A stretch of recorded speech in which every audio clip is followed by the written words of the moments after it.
જીવન જીવવાની આપણી દ્રષ્ટિને એક નવો આકાર આપીએ. તો આવો મળીને કંઈક ખાસ કરીએ. હવે એક નવી શરૂઆત કરીએ. હવે એક નવી શરૂઆત કરીએ. શરૂઆત કરીએ. હા, શરૂઆત કરીએ. કાનજીભાઈ પટેલ. મારું ધ્યેય પૈસાદાર બનવાનું હતું, તે ન સિદ્ધ થયું. 10/9/1908 જગત કલ્યાણના અર્થે ખપી જવાનો સંકલ્પ કરી લે છે તો શક્તિ આપવા વિનંતી. બરાબર છે. ઘણા બધા મારા મહાપુરુષો, ઘણા બધા મહાપુરુષોના દર્શન કરીને છેલ્લે જ્ઞાની પુરુષના ચરણોમાં સમર્પિત થવા આવ્યો છું. તો યોગ્ય દર્શન, માર્ગદર્શન આપશો. બરાબર છે. હા, હવે આવી જ ગયા એટલે પતી ગયો. હવે આવવું હોય તો હજુ પૂછાય ભાઈ ક્યારે આવશો, તમારી માટે વ્યવસ્થા કરવી પડે. હવે આવી જ ગયા છો તો હવે દાદાની 5 આજ્ઞા પકડજો અને આજ્ઞા એ ધર્મ અને આજ્ઞા એ તપ. જયંતિભાઈ સાવલિયા. માત્ર મનથી કરેલા કર્મનું ફળ બને તે ભોગવવું પડે. કેવી રીતે? કોઈએ મને દુઃખ પહોંચાડ્યું, તેની સામે મેં પણ માત્ર મનથી તેનું ધનોત્પનોત નીકળી જાય, તે મરી જાય તેવું ઈચ્છ્યું તો તેનું ફળ મને કેવી રીતે બંધાય? તેનો ભોગવટો મારે ભોગવવો પડે? હા, બગડે ને. આમાં કેવું છે, જ્ઞાન લીધા પહેલાં જ હશે ને આ બધું. તે જ્ઞાન લીધા પહેલાં બધું હોય ને. આ તો તમે ધારો કે જ્ઞાન લીધું પણ કોઈએ જ્ઞાન ન લીધું હોય અને આવી અવળી ભાવના કરી હોય ને તો એનાથી શું થાય? એણે વાવમાં બોલ્યો તારું ધનોત્પનોત થાય, તું મરી જા, તારું બધું નુકસાન થાવ, તે વાવમાં બોલેલાનું ફળ પોતાને ભાગે આવશે. પેલાનું બગડવું ના બગડવું એના પાપ પુણ્યનો હિસાબ છે. પણ તમે અવળું ચિતર્યું એટલે તમારે ભોગવવાનો વખત આવશે. એ શારીરિક રીતે કે માનસિક રીતે કેવી રીતે ભોગવવાનું? એ ધનોત્પનોત કેવી રીતે તમે ભાવના કરી હતી ને એ બધી રીતે ભોગવાશો તમે. એ આપણે ભોગવવાનું આવે કે સામેવાળાને ભોગવવાનું? જ્ઞાન ના હોય ને તમારે ભોગવવાનું આવે, સામેવાળાનું કશું નહીં. પણ એમને દુઃખ પહોંચાડ્યું હોય એનું શું આપણને? એમણે રિસીવ કર્યું એટલું એમને ભાગે, તમે ફેંક્યું એટલે તમારે ભાગે પાછું આવવાનું. આઘાતની સામે આપણે તો પ્રત્યાઘાત માત્ર આપ્યો હોય તો? હા, એકચ્યુઅલી એ કાયદેસર હતા. તમારો દંડ એના નિમિત્તે પૂરો થવાનો હતો. એ પૂરો થયો ને તમે નવું ચિતર્યું, એ જોખમદાર તમે થયા.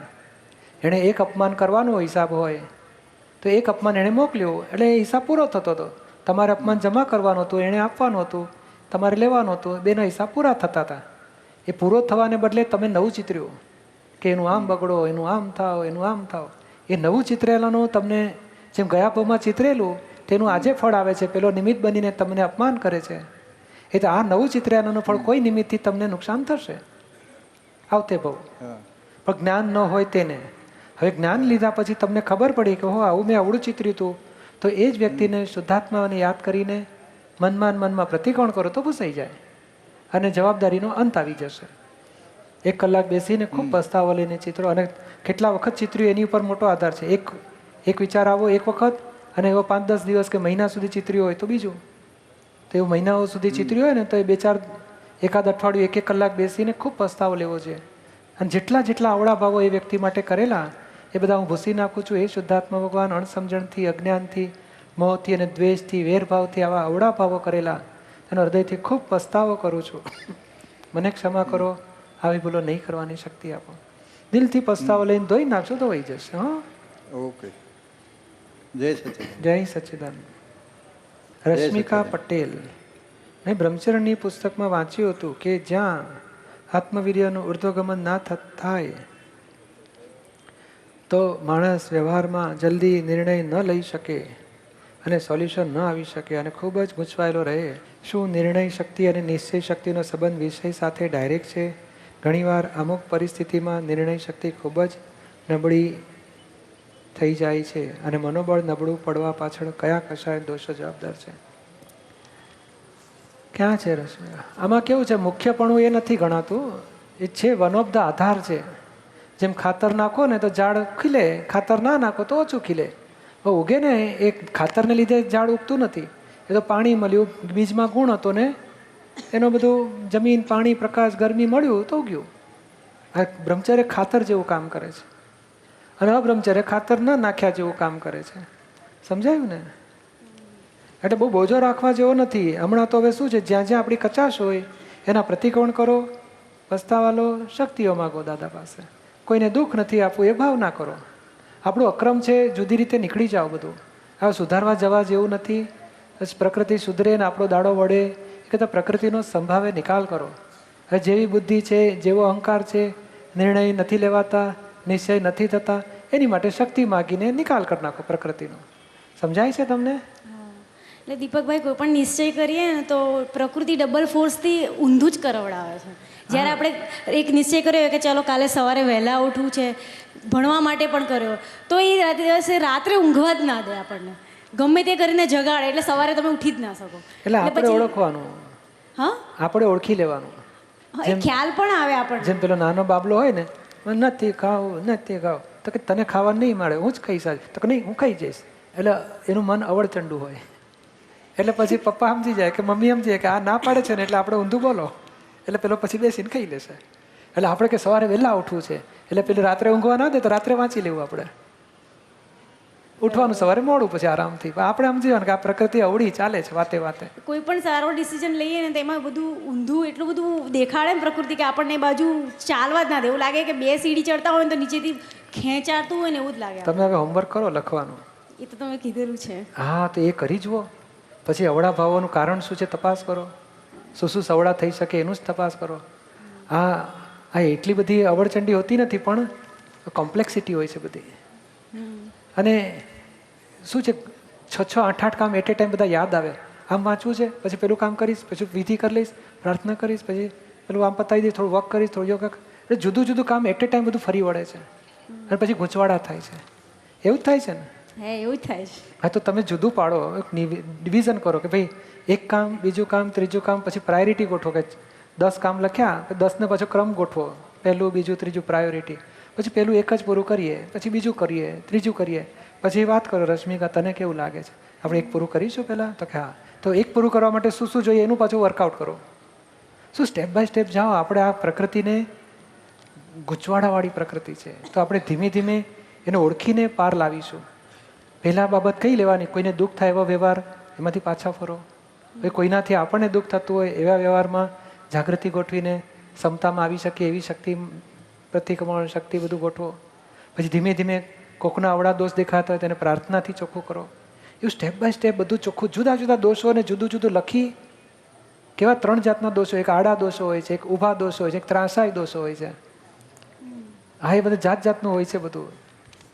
ઊભા એટલે શું, સીધા એટલે શું, પહેલાં કીધું આમ આમ કરવાનું છે, તું આવી છે તે સીધું જ કીધું હોય અને આપણને ભોગવટો આવી જાય. પછી અમુક આડા એટલે શું, એ પહેલાં મારી માટે આવું કહેતા હશે, આવું કહેતા, કલ્પનાના દોષો, એ ત્રાસા દોષો કહેવાય. આડા એટલે શું, પહેલાં કીધું હોય શું ને આપણે આપણું મશીન ફરતું હોય શું, એટલે આપણે અવળું સ્વીકારી લઈએ. અને પહેલાં પૂછીએ તો કે મેં એવું કહ્યું જ નહોતું, તો ના જૂઠું બોલે છે, મને ખબર છે મારી માટે આવું છે. કારણ આપણા અભિપ્રાય થ્રુ એના શબ્દો ગ્રહણ કરી આપણે માની લઈએ છીએ કે મારી માટે આવું જ વિચારે.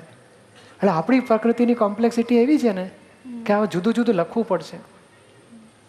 એ બધું ધીમે ધીમે લખશો ને તો તમને છૂટા તાણાવાણા જડશે. પછી એક એકને ચોખ્ખું કરવાનું સહેલું પડશે. દીપકભાઈ, આ બધું પૂર્વભાવનો માલ હોય છે, આટલું બધું કોમ્પ્લેક્સિટી હોય એ બધી. એ પૂર્વભાવનું એટલે શું, એકે દાડો ચોખ્ખું જ નહોતું કર્યું કોઈ અવતારમાં. એટલે પછી પેલું પાઇલઅપ થતું થતું ડુંગરો થાય કે ના થાય? બધું બહુ ભેગું નહીં, તમે રોજ બારીમાંથી કચરો નાખ્યા કરો, 3 મહિના પછી નીચે જુઓ તો કશું દેખાય ખરો? અને પેલો કચરાવાળો સાફ ના કરતો હોય તો શું થાય નીચેથી? બોલો, એવો આ ઉકરડો વધ્યો છે. આપણો ઉકરડો ના કહેવાય, આ પ્રકૃતિના ગૂંચવાડા વધ્યા છે આપણો. સમજાય ને? નિર્ણય શક્તિ એટલી કમજોર કેમ પડીએ? આપણે કંઈ પણ નિર્ણય લેવા જઈએ તો જો એકદમ ઓન ધ સ્પોટ નિર્ણય ના લઈ શકાય. એમ થાય કે આ કરીએ કે આ કરીએ એમ. એ ડ્યુઆલિટી ઊભી થાય છે. એટલે આપણે કાગળમાં લખવાનું એટલે બતાડીએ છીએ કે તારે કયું કરવું છે. તો પહેલાં વાંચવું છે, તો વાંચવાના ફાયદા નુકસાન. નથી વાંચવું તો મારી વિધિ કરવી, તો વિધિ શા માટે કરવી છે, વાંચવું કેમ નથી? આ કોમ્પ્લેક્સિટી ઊભી કરે છે. એટલે આપણે કહીએ ને પહેલાં પ્રાયોરિટી નક્કી કરીને એક એક કામ પૂરા કરતા જાઓ. એ 20 કામ છે ને એકદમ ઊભા કરે છે. અને પછી બીજે દાડે 20 તો પૂરા થયા ના હોય એક બે ઓછા માંડ થયા હોય એમાં પછી બીજા 3 ઉમેરે, ગૂંચવાય ને ગૂંચવાય. નથી બેનો? દાળ ભાત કરું કે ખીચડી કરું, મગ ભાત કરું ખીચડી. 3 કલાક પછી શું કર્યું જમવાનું? મને થાય કે દાળ ભાત કરું કે ખીચડી કરું. પછી કાંઈ ના થયું મારે. એટલે પણ જે તું હું કર ને, મગ ભાત મૂકવાના, મગ ભાત એકદમ કે કર ને, પૂરું થાય કામ. આ ગૂંચવાડો ઊભા થાય. એટલે સહેલો રસ્તો આટલો છે કે પછી એમાં કશું જ થાય ના, કશું જ ના થાય. લોકો એટલે એમ પછી એનો અફસોસ થાય કે સાલું કંઈ કર્યું જ ના, કયું નથી, અને પછી એનો અફસોસ થાય. એ ભોગવટામાં પછી નવો શરૂ એ થાય. પાછો નવો ભોગવટો ઉભો થાય. એટલે આપણે એ ગૂંચવાડાને બદલે લખો કાગળ પર, ડિઝાઇન લખશું ને તો આપણને ફોટા પડશે ક્યાં ઊભા છીએ. તમે એક પ્રયોગ તો કરી જુઓ. વિષયનું એટલા માટે મેં પૂછ્યું કારણ કે આવું મેં બ્રહ્મચર્યની બુકમાં વાંચ્યું, મને એના વિશે બહુ ખબર નથી, એટલે મેં કીધું કદાચ આવું કંઈક પૂર્વભાવને એવો માલ હોય એના કારણે આવું હોઈ શકે. એ વિષય શું છે? મોહ માત્ર વિષયનું સ્વરૂપ જ કહેવાય છે. હા, અને મોહ, ખાવાનો મોહ, ભણવાનો મોહ, આમ આરામ કરવાનો, એટલે જાત જાતના મોહ ગૂંચવાડા ઊભા કરે છે. સમજાય ને? આપણું ચિત્ત મોહમાં ખોવાઈ જાય છે, એટલે બુદ્ધિ ને અહંકાર બધા ડિસ્ટર્બ થઈ જાય પછી. એટલે આપણે શું કરવા માંગીએ છીએ કે લખીએ ને એનો ડિઝાઇન પેલા ચિતરીએ કે શું છે પ્રકૃતિમાં, ડિમાન્ડ શું છે, શું મહત્વતા શું છે, પ્રાયોરિટી શેની છે, કયો ધ્યેય છે આપણો. એ જુદા જુદા પાને જુદા જુદા શબ્દો લખશો ને જડશે તમને. ડૉક્ટર શેફાલીજી શાહ. બધે એડજસ્ટ થવા ખૂબ જ પ્રયત્ન કરું છું. છે કે પણ નોકરીમાં એડજસ્ટ થાઉં છું તો ઘરમાં ફેલ થાઉં છું, અને ઘરમાં તથા ફેમિલીમાં એડજસ્ટ થાઉં છું તો હોસ્પિટલની ડૉક્ટર્સની વચ્ચે ફેલ થઈ જાઉં છું. બેલેન્સ નથી જળવાતું. એવું કેવી રીતે બની શકે કે ઘર વખતે હોસ્પિટલ નથી હોતી, હોસ્પિટલ વખતે ઘર નથી હોતું?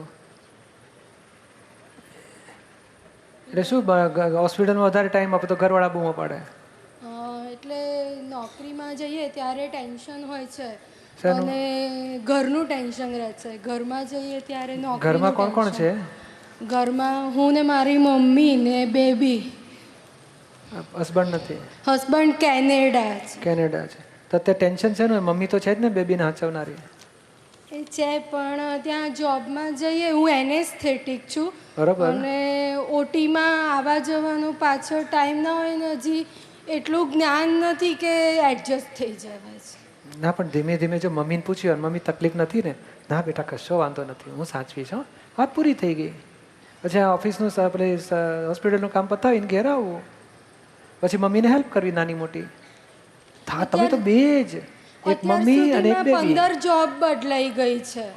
એ જોબ વાળા આપણને, મને તો પ્રોબ્લેમ નથી આવતો પણ મારા સરને પ્રોબ્લેમ આવે છે. 15 જોબ બદલી કાઢી. મને કે કાલથી ના આવશે. શું કામ? મને કઈ કારણનો જવાબ પણ નથી આપતો. એ લોકોને માફક નથી આવતા. એટલે મારે એકલીને નહીં, બીજા બધા ડોક્ટરોને આવું થાય છે. તમારી માટે જ? મારી સાથે નહીં, બીજા દરેક ડોક્ટરો આવી રીતે બેલેન્સ નથી જાળવી શકતા. એ તો ગમે તો આપણે બદલીને બીજે સેટ થવું. આપણી પુણ્ય છે ને ત્યાં સેટ થઈ જશે આપણું. અને સિન્સિયરલી, એટલે આપણે શું છે, ઘરની ચિંતા તમે હોસ્પિટલમાં કરો ને તો પહેલાં લાગે આ કામમાં ધ્યાન નથી રાખતી, એટલે પછી કહેશે કાલથી ના આવશો. કે કોકને વધારે જો એનેસ્થેસિયા અપાઈ ગયો ને તો મોડો ઉઠે પછી.